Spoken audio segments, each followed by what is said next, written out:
No, gang, gang, gang, gang, gang, gang, gang, gang, gang, gang. They got the hammer, gang, gang, gang, gang, gang, gang, gang. Got the hammer in the ring, gang, gang, gang, gang, gang, gang, gang. Got the hammer, gang, gang. Oh, ain't got the chain. Hey, this is ShayLoves89, and I'm back. Well, I'm starting a video from the Snarled YouTube channel. I will put the link in the channel in my description below. I'm gonna do a reaction video to them. And this one is called, have you heard of the, I can't see that. Have you heard of the hachishakusama, the Japanese Slender Man story? Sure, we're gonna get started. There's something dangerous abducting children in this area. Hey, I'm Sapphire. Want to hear something scary?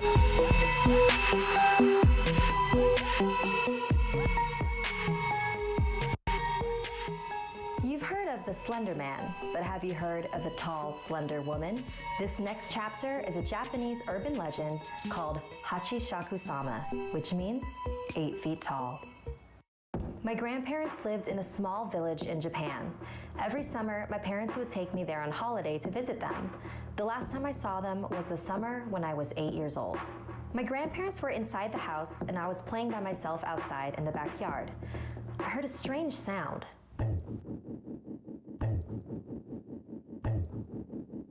I didn't know what it was, and it was hard to figure out where it was coming from. I was looking around, searching for the source of the I'm sorry, if I heard that sound as a little kid that I am, I'm not gonna go look for it. I'm not even gonna even attempt to try to look for it. If I heard a sound like that, I'm going in the house. I'm like, nah, I don't care. Nope, nope. As a kid, even if I heard weird sounds, I did not go search for it. I'm good. I ain't gonna look for that sound. No. Oop. Noise when I noticed something on top of the tall hedges that enclosed the backyard. It was a straw hat. It wasn't resting on the hedge, it was behind it. That's where the sound was coming from. Then the hat began to move. It stopped at a small gap in the hedge and I could see a face peering through. It was a woman, but the hedges were high, almost 8 feet tall. I was surprised at how tall the woman was. I wondered if she was wearing stilts or some sort of huge high-heeled shoes. Then, a split second later, she walked off and the strange noise disappeared with her, fading into the distance. Confused, I got up and ran back into the house. My grandparents were in the kitchen drinking tea. I sat down at the table and told my grandparents what I had seen. They weren't really paying attention to me until I mentioned that distinctive sound. They both froze. Grandma's eyes grew wide and she covered her mouth with her hand. Grandpa's face became very serious and he grabbed me by the arm. "This is very important," he said, very intensely. "How tall was she?" "As tall as the garden hedge." "Where was she standing? When did this happen? What did you do? Did she see you?" I tried to answer all his questions as best as I could. And yes. He rushed out to the hallway and made a phone call. I couldn't hear what he was saying, but after he hung up, he walked out the door. "Grandma, what's going on?" "There's something dangerous abducting children in this area," she said. "We call it hachishakusama." It takes on the appearance of an extremely tall woman and says, in a deep voice. A long time ago, it was captured by monks and they managed to confine it in a ruined building on the outskirts of the village. They trapped it using 4 jizo, small religious statues that they placed at the north, south, east, and west of the ruins so that it could not escape. But somehow, it did. The last time it appeared was 15 years ago. My grandmother said that anyone who saw it was destined to die within a few days. It all sounded so crazy. I wasn't sure what to believe. Just then, my grandpa came back, but with an old woman who called herself Keisan. They took me upstairs to my bedroom and began covering the windows with newspaper, with ancient runes written all over them. Keisan placed small bowls of salt in all 4 corners of the room and a small Buddha figure in the center. Soon the sun will be setting, so listen carefully. You must stay in this room until 7:30 tomorrow morning. Do not open this door for any reason. she placed a bucket in my hands.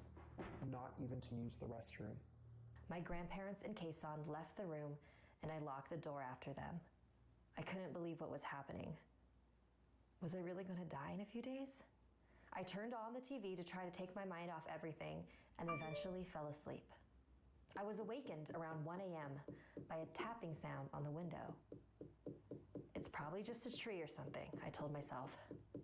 Then came a knock on the door, and I heard my grandpa's voice. Are you okay in there? If you're scared, I can come keep you company. Hearing his voice was such a relief that without thinking, I rushed over to the door.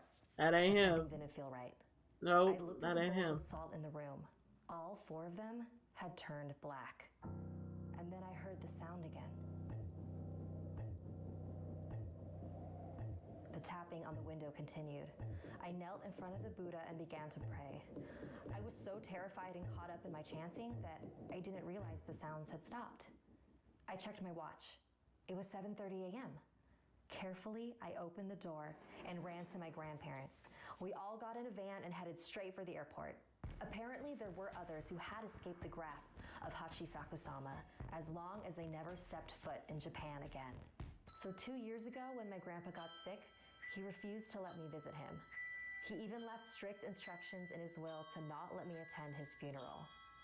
I couldn't believe that this creature prevented me from saying goodbye to him. So when my grandma called a few days ago to tell me she had been diagnosed with cancer, I wasn't going to let her stop me from visiting. It's been 10 years, Grandma, and nothing has happened to me. We don't even know if this thing is real. I'm not going to let it stop me from seeing you. If you say so, dear. I love you, Grandma. I'll see you soon.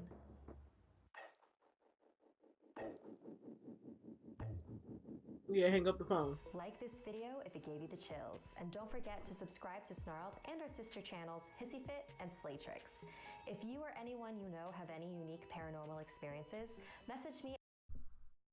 Okay, guys. So that was hachishakusama, which is 8-foot-tall woman. Ooh. First of all, as soon as I would have heard that noise, that woman wouldn't have saw me. She might have saw feet, but she wouldn't have saw me. And also, I wanted to open that door. Thank God she didn't open that door, because who knows what would have happened.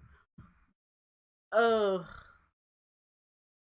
then towards the end, where your grandmother's saying she's diagnosed with cancer, and then when you hear that beat, yeah, you stay your butt in wherever you came from before you go to Japan. My whole thing is that, so technically you know when she's around when you hear the sound. So what happened if she went to Japan anyway, and as soon as she heard that sound, left, or had some type of protection around her? Would she be okay? Wandering Minds wants to know. So, if you like what you see, comment down below, give it a like, and hit that notification bell if you want to see more of this. And comment more of these videos if you want to let me know what you want me to see. Bye, guys. Bring it back, bring it back, hey girl, bring it back, girl, bring it